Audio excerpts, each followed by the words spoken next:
প্রত্যেকটা ধাপে ধাপে তারা আমাদের সাথে প্রতারণা শুরু করেছে। তারা এই দেশে 50% ভোট পেয়ে ক্ষমতায় গিয়েছে, কিন্তু তারা ভুলে গিয়েছে 70% মানুষ দেশের পরিবর্তনের পক্ষে রায় দিয়েছে। জনাব তারেক রহমান একটা বিষয় ভুলে গিয়েছে, একটা তিক্ত সত্য মনে করিয়ে দেই। এই বাংলাদেশে বিএনপি যে এবার ক্ষমতায় গিয়েছে, মানুষ জনাব তারেক রহমানের মুখ দেখে এবার ভোট দেয় নাই। মানুষ ভোট দিয়েছে মেজর জিয়াউর রহমানের ধানের শীষ দেখে। মানুষ ভোট দিয়েছে বেগম খালেদা জিয়ার। আরে ঈদ লাগছে মনে, খুশি জোয়ার সবখানে। আরে ঈদ লাগছে মনে, ঠিক আসবে মানে সবখানে। আপসহীন নেতৃত্ব দেখে জনাব তারেক রহমান যদি এই ভুল পুনরায় করেন, যদি জনগণের সাথে প্রতারণা করেন, যদি গণভোটের রায় বাস্তবায়ন না করে, এই বাংলাদেশে বিএনপির রাজনীতি জনগণ থেকে বিচ্ছিন্ন হয়ে পড়বে। আমরা স্পষ্ট করে একটা কথা বলি, আওয়ামী লীগের সময়ে আওয়ামী লীগ বিভিন্ন এজেন্সি থেকে শুরু করে বিভিন্ন জনের মাধ্যমে আওয়ামী লীগ তাদের জায়গা থেকে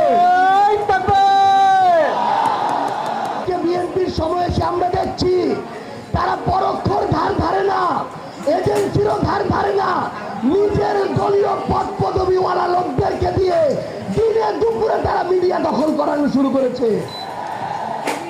আমরা দেখেছিলাম এর আগে আমাদের ওই সীমান্তে ফেলানি নামক আমাদের ওই বোনেরা ভাইরা থেকে শুরু করে অসংখ্য শহীদের জীবন ওই সীমান্তের কাঁটাতারে ঝুলেছিল। কিন্তু আমরা দেখছি বিগত এক সপ্তাহে আমার আরো 3 জন ভাইকে ওই সীমান্তে গুলি করে হত্যা করা হয়েছে। বিএনপির পক্ষ থেকে কোনো ধরনের শক্ত স্টেটমেন্ট আমরা দেখি নাই। বিএনপির কাছে আমরা স্পষ্ট করে বলি, কোন দেশের কাছে, এজেন্সির কাছে, রাষ্ট্রের কাছে নিজেদের সার্বভৌমত্ব, সম্মান, আমাদের ভাইয়ের জীবন আমরা তাদের কাছে বন্ধক দিয়ে এই বাংলাদেশে কোনোদিন আমাদের রাজনীতি প্রতিষ্ঠা করতে পারবো না। আমরা দেখছি আবার নতুন করে চাঁদাবাজি শুরু হয়েছে। চাঁদাবাজি হয় কিনা, ক্ষমতার অপব্যবহার হয় কিনা, মানুষের উপরে জুলুম হয় কিনা, সরকারি সকল সুযোগ সুবিধা শুধু বিএনপির নেতা কর্মীদের দেয়া হয় কিনা, তাহলে বিএনপিকে পরিষ্কার করতে হবে। রাষ্ট্র কি শুধু একটা দলের? বিএনপি কি শুধু বিএনপির সরকার, নাকি বিএনপি বাংলাদেশের সরকার? আমরা একটা কথা পুরো বাংলাদেশের সামনে, মানুষের সামনে, আপনাদের সামনে বলে যেতে চাই যে আমরা জাতীয় নির্বাচনে ছাড় দিয়েছি, কিন্তু স্থানীয় নির্বাচনে ছেড়ে দেওয়ার কোনো সুযোগ নাই। কেউ যদি আপনার ভোটের অধিকার চুরি করতে চায়, ব্যালট বাক্সে হামলা করতে চায়, উপনির্বাচনের মতো এই ভোট বয়কট করার কোনো সুযোগ নাই। বরং হয় ওই ভোট বন্ধ হবে, না হলে আমাদের অধিকার প্রতিষ্ঠা হবে।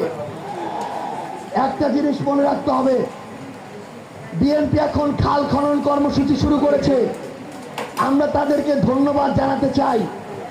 কিন্তু প্রিয় বিএনপি, প্রিয় তারেক রহমান, নদীতে যদি পানি না থাকে, পদ্মায় যদি পানি না থাকে, ওই খাল খনন করে আমার লাভ কি হবে?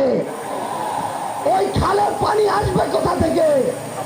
এই জন্য আমরা আমাদের জায়গা থেকে স্পষ্ট করে বলি, আমাদের গণভোটের রায় বাস্তবায়ন করতে হবে, আমাদের জুলাই সনদ বাস্তবায়ন করতে হবে, সংস্কার করতে হবে। আধিপত্যবাদ মেনে নেওয়া যাবে না, এবং এই বাংলাদেশে আগামীর মানুষের আকাঙ্ক্ষা থেকে এক চুল পরিমাণ সরে যাওয়ার স্পর্ধা দেখানো যাবে না।